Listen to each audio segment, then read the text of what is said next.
नमस्कार. सर्वांचे खूप खूप स्वागत आहे माझ्या यूट्यूब चॅनलवर. तुम्हा सर्वांचा आजचा दिवस खूप छान, सुखाचा, समाधानाचा आणि आनंदाचा जावो हीच देवासमोर प्रार्थना करून पुन्हा एका नवीन व्हिडिओला सुरुवात करते. 12 ऑगस्टला उद्या आलेली आहे अंगारकी संकष्टी चतुर्थी.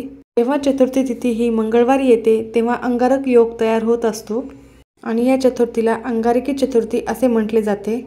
या वर्षातील पहिलीच अंगारकी चतुर्थी ही श्रावण महिन्यात आलेली आहे आणि तब्बल 21 वर्षानंतर पहिल्यांदाच श्रावण महिन्यामध्ये हा अंगारक योग तयार झालेला आहे. गणपती बाप्पांना समर्पित असणारी ही चतुर्थी आणि श्रावण महिना हा भगवान शिवशंकरांना समर्पित आहे. त्यामुळे पुत्र आणि पिताच्या दोघांच्याही सेवेने आपल्याला निश्चितच आपल्या आयुष्यात चांगल्या प्रकारे बदल झालेले दिसतील. त्यामुळे तुम्ही आवर्जून अंगारकी चतुर्थीच्या दिवशी काही महत्त्वाचे उपाय केल्याने निश्चितच तुम्हाला त्याचे 100% फळ प्राप्त होणार आहे. कारण गणपती बाप्पांचे आणि शिवशंकरांचे दोघांचेही आशीर्वाद आपल्याला प्राप्त होणार आहेत. या श्रावण महिन्यात येणाऱ्या अंगारकी संकष्टी चतुर्थीचे व्रत जर आपण केले तर आपल्याला वर्षभरातील सर्व चतुर्थीचे व्रत केल्याचे पुण्यफळ प्राप्त होते. अंगारकी चतुर्थी अत्यंत महत्त्वाची तिथी आहे. त्यामुळेच प्रत्येकजण या दिवशी हे व्रत करून श्री गणपती बाप्पांची पूजा करत असतात. गणपती बाप्पांना विघ्नहर्ता म्हणजेच विघ्न दूर करणारे, त्याचबरोबर सर्व दुःख हरणारे, सर्व संकट दूर करून सुख प्रदान करणारे गणपती बाप्पा यांच्या आशीर्वादाने आपल्या सर्व मनोवांछित इच्छा देखील पूर्ण होत असतात. आई वडिलांनी जर हे व्रत केले तर मुलांच्या दीर्घ आयुष्यासाठी, त्यांच्या उज्ज्वल भविष्यासाठी हे व्रत करणे अतिशय महत्त्वाचे मानले जाते. संकष्टी या शब्दाचा अर्थ संकटातून मुक्तता किंवा सर्व अडथळ्यातून मुक्ती मिळणे असा होतो. ज्यामुळे गणपती बाप्पांना प्रसन्न करून सर्व संकटे दूर करण्याची ही एकमेव शुभतिथी मानली जाते. गणपती बाप्पांना संकट दूर करणारे देवता मानले जाते. म्हणूनच कोणत्याही शुभ कार्याची सुरुवात करण्यापूर्वी प्रथम पूज्य गणपती बाप्पांची पूजा केली जाते. त्यानंतरच शुभ कार्य हे पार पडले जातात. कोणतीही पूजा असो किंवा कोणतेही कार्य असो, सर्वप्रथम गणपती बाप्पांनाच पूजन केले जाते. अंगारकी संकष्टी चतुर्थीचे व्रत केल्याने भक्तांच्या सर्व मनोकामना लवकरात लवकर पूर्ण होतात असे देखील म्हटले जाते. या दिवशी दिवसभर व्रत करून रात्री चंद्रदर्शन करूनच उपवास सोडावा लागत असतो, तरच उपवासाचे फळ मिळत असते. या अंगारकी संकष्टी चतुर्थीचे चंद्रोदयाची वेळ आहे रात्री 9:13 आणि 9:13 आपल्याला चंद्राची पूजा करायची आहे. गणपती बाप्पांची आरती करायची आहे व त्यानंतरच हे व्रत आपल्याला सोडायचे आहे. अंगारकी संकष्टी चतुर्थीच्या दिवशी गणेश तत्व हे नेहमीच्या तुलनेमध्ये पृथ्वीवरती जास्त प्रमाणात सक्रिय असते. त्यामुळेच वातावरणामध्ये सकारात्मक लहरी ह्या जास्त प्रमाणामध्ये सक्रिय असतात. म्हणूनच या दिवशी आपण काही महत्त्वाचे, अत्यंत साधे सोपे पण प्रभावी उपाय केल्याने 100% फलदायी उपाय ठरत असतात आणि आपल्या आयुष्यातील सर्व दिवस बदलून जातात. सुखाचे दिवस आयुष्यामध्ये येत असतात. त्या उपायाचं तुम्हाला निश्चितच फळप्राप्ती होत असते. म्हणूनच आज या व्हिडिओमध्ये मी तुम्हाला एक अत्यंत साधा सोपा उपाय सांगणार आहे. उद्या अंगारकी संकष्टी चतुर्थी. उपवास नाही केला तरीही चालेल, पण करा एका सुपारीचा अत्यंत प्रभावी उपाय.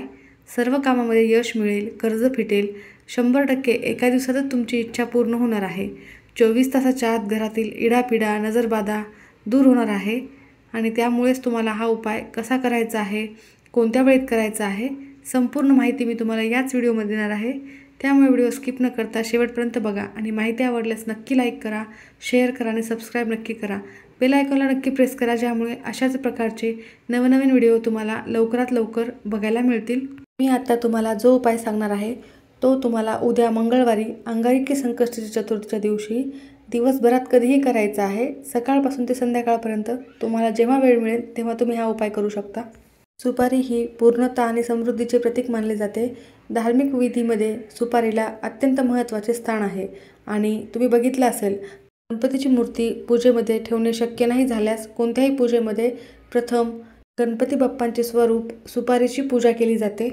सुपारी हे पोकळी नसलेले पूर्ण फळ आहे, म्हणून गणपतीचे स्वरूप त्याला मानले जाते. सुपारीची पूजा त्यामुळेच प्रत्येक कार्यामध्ये केली जाते. यामुळे तुमच्या घरामध्ये आर्थिक समृद्धी होत असते. सुपारी संबंधित काही उपाय केल्याने तुमच्या आयुष्यात, तुमच्या घरात सुख समृद्धी वाढत असते, धनामध्ये वाढ होते. म्हणूनच तुम्हाला कोणत्याही कामामध्ये यश मिळत नसेल, तुमचं एखादं खूप महत्त्वाचं काम आहे ते पूर्ण होत नसेल, खूप दिवसापासून एखादी इच्छा आहे ती लवकर पूर्ण होत नसेल किंवा तुमच्यावर कुठलं कर्ज असेल, तुम्ही 100% प्रयत्न करूनही तुमचं काम पूर्ण होत नसेल, तुमच्या कामातील प्रत्येक अडचणी दूर होण्यासाठी आणि तुम्हाला कामामध्ये भरभरून यश मिळण्यासाठी तुम्हाला हा उपाय करायचा आहे। त्याचप्रमाणे तुम्हाला तुमच्या घरामध्ये आर्थिक समस्या येत असतील, आलेला पैसा घरात टिकत नसेल, कोणत्या ना कोणत्या कारणाने पैसा घराच्या बाहेर निघून जात असेल, लक्ष्मी तुमच्या घरामध्ये प्रसन्न आहे परंतु स्थिर नाही आहे, तर लक्ष्मीला आपल्या घरामध्ये स्थिर करण्यासाठी हा उपाय महत्त्वाचा मानला जातो। त्याचप्रमाणे तुमच्या घरामध्ये सतत वादविवाद, भांडणे चालू असतील, तेव्हा आपल्या घरामध्ये काही इडापिडा असते किंवा नजरबाधा झालेली असते किंवा नकारात्मक ऊर्जा आपल्या घरामध्ये आलेली असेल, तर यासारख्या समस्यांना सामोरे जावे लागत असते। म्हणून आपल्याला अंगारकी चतुर्थीच्या या शुभयोगावर हा उपाय करायचा आहे। हा उपाय केल्याने आपल्या घरातील प्रत्येक शुभ कार्य हे निर्विघ्नपणे पार पडेल। आपल्या मुलांची, पतीची, आपली देखील प्रगती भरभरून होणार आहे। आपल्या कुटुंबावर कधीही वाईट संकटे येणार नाहीत। हा उपाय करण्यासाठी तुम्हाला चतुर्थीच्या दिवशी सकाळी लवकर उठायचे आहे। अंघोळीच्या पाण्यामध्ये थोडेसे पंचामृत टाकून स्नान करायचे आहे। त्याचबरोबर थोडेसे तुम्ही मीठ देखील टाकू शकता, त्यामुळे तुमचे शरीर पवित्र आणि शुद्ध होते। त्यानंतर तुमच्या देवघरातील देवांची विधिवत पूजा करून गणपती बाप्पांची यथासांग पूजा करून घ्यायची आहे। गणपती बाप्पांना तुम्ही अभिषेक देखील घालू शकता। अभिषेक करताना गणपती हातावर शीर्षाचे पठण करायचे आहे। त्याचबरोबर गणपती बाप्पांना गुळ खोबऱ्याचा नैवेद्य, लाडू अर्पण करायचे आहेत। त्यांना जास्वंदाची फूल, दुर्वा हे देखील आवर्जून अर्पण करायचे आहेत। अशाच या प्रसन्न वातावरणामध्ये तुम्हाला हा उपाय करायचा आहे किंवा तुम्ही दिवसभरात कधीही हा उपाय करणार असाल तेव्हा घरातील वातावरण असेच प्रसन्न असायला हवे याची काळजी घ्यायची आहे। उपाय करण्यासाठी सर्वप्रथम आपल्याला एक सुपारी लागणार आहे।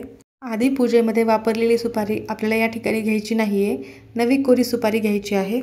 कधीकधी सुपारीला कीडसुद्धा लागलेली असते, तर कीड लागलेली सुपारी अजिबात घ्यायची नाही आहे। एक ताम्हण घ्यायचं आहे, ताम्हणामध्ये ही सुपारी ठेवायची आहे आणि 11 पळी शुद्ध पाण्याने सुपारीवर अभिषेक करायचा आहे। अभिषेक करत असताना ओम गण गणपतीये नमः या मंत्राचा जप करायचा आहे। त्यानंतर एक लाल रंगाचा कपडा घ्यायचा आहे आणि तो तुम्हाला गणपती बाप्पांच्या समोर मांडायचा आहे। एक धागा घ्यायचा आहे, ज्याला आपण मौली धागा म्हणत असतो, लाल पिवळा धागा असतो तो घ्यायचा आहे। तो धागा सुपारीवरती 11 वेढे देऊन गुंडाळायचा आहे। त्यानंतर ती सुपारी तुम्हाला त्या लाल वस्त्रावरती ठेवायची आहे। त्याआधी थोडेसे तांदूळ टाकायचे आहे व त्यावर ही सुपारी ठेवायची आहे।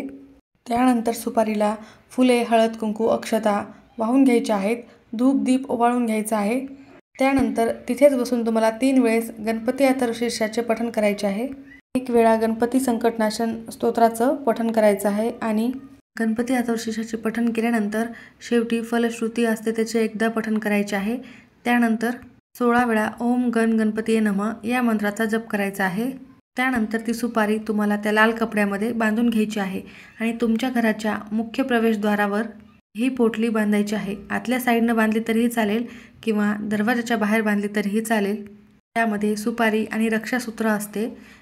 हे दोन्हीही आपल्या कुटुंबावर कोणतेही संकट येऊ देत नाही। कोणत्याही वाईट बाधा, नजरबाधा, शत्रुदोष याच्यापासून आपली सुटका करत असते, आपले संरक्षण करत असते। कोणतीही नकारात्मकता आपल्या घरामध्ये प्रवेश करत नाही। यामुळेच तुमच्या घरामध्ये सुख समृद्धी नांदत असते। आपल्या घराचा मुख्य दरवाजा हे आपल्या घराचं सर्वस्व असतं। तेथूनच आपण बाहेर जातो, आत येतो। जेव्हा आपण त्या सुपारी खालून घरामध्ये येत असतो तेव्हा आपल्या अंगातील जी काही नकारात्मक ऊर्जा असेल ती तिथेच नष्ट होते आणि आपण सकारात्मक ऊर्जा घेऊन घरामध्ये प्रवेश करत असतो। म्हणून अशा प्रकारे एक सुपारी आपल्याला मुख्य प्रवेशद्वारावर आवर्जून बांधायची आहे। त्याचबरोबर तुम्हाला पैशांच्या अनेक अडचणी येत असतील, तुमच्या घरामध्ये अजिबात पैसा टिकत नसेल, तिजोरी खाली राहत असेल आणि आलेला पैसा घराबाहेर पटकन जात असेल, तर तुम्हाला पूजेची अशीच एक सुपारी घ्यायची आहे। सांगितल्याप्रमाणे सेम पूजा करायची आहे आणि अशीच एक सुपारी तुम्हाला तुमच्या पैशाच्या तिजोरीमध्ये ठेवायची आहे। संपूर्ण पूजा सुरुवातीला सांगितल्याप्रमाणेच करायची आहे। त्याचप्रमाणे तुमचा उद्योग व्यवसाय जर सुरळीत चालत नसेल तर अशी एक सुपारी त्याचप्रमाणे अभिमंत्रित करून ही सुपारी तुम्हाला उद्योग व्यवसायाच्या ठिकाणी देखील बांधायची आहे। तिजोरीमध्ये ठेवू शकता किंवा उद्योग व्यवसायाच्या मुख्य प्रवेशद्वारावर देखील बांधू शकता। तुमच्या घरामध्ये मुले असतील, त्यांचं शिक्षण चालू असेल पण त्यांचा अभ्यासात मन लागत नसेल, खूप अभ्यास करूनही मुलांच्या लक्षात जर राहत नसेल, खूप अभ्यास करून परीक्षेच्या वेळेत त्यांना काहीही आठवत नाही असे होत असेल, अभ्यास करावासाच वाटत नसेल, तर त्यासाठी तुम्ही हा एक उपाय मुलांसाठी आवर्जून करा। उपाय करण्यासाठी तुम्हाला एक सुपारी घ्यायची आहे आणि 2 हिरवी वेलची घ्यायची आहेत। एका लाल कपड्यामध्ये या 2 वेलची आणि ही सुपारी बांधून घ्यायची आहे आणि देवासमोर बसून उजव्या हातामध्ये घेऊन एक वेळा गणपती अथर्वशीर्षाचे पठण करायचे आहे। शक्य असेल तर 11 वेळा करा आणि त्यानंतर ओम गण गणपती नमः या मंत्राचा 108 वेळा जप करायचा आहे। ही पोटली गणपती बाप्पांच्या समोर ठेवून त्याला हळद कुंकू अक्षता वाहून मुलाच्या प्रगतीसाठी प्रार्थना करायची आहे। त्यानंतर ही पोटली दुसऱ्या दिवशी गणपती बाप्पांच्या समोरून उचलून तुमच्या मुलांच्या बॅगमध्ये ठेवायची आहे। तुम्ही याचा स्वतः अनुभव घेऊ शकता। खूप चांगला प्रभावी उपाय आहे। मुलांच्या अभ्यासात तुम्हाला प्रगती झालेली नक्की दिसेल। गणपती बाप्पा हे विद्येचे, ज्ञानाचे आणि बुद्धीचे देवता आहेत। त्यामुळे मुलांच्या प्रगतीसाठी उत्तम उपाय गणपती बाप्पांच्या या अंगारकी चतुर्थीच्या दिवशी करावाच। या उपायाचे तुम्हाला बाप्पांच्या कृपेने खूप चांगले फळ मिळेल। 100% प्रभावी उपाय आहेत।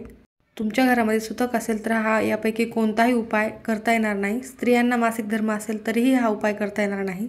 घरातील पुरुषांनी किंवा स्वतः मुलांनी हे उपाय केले तरीही चालेल। माहिती आवडली असेल तर नक्की लाईक करा। खूप खूप धन्यवाद।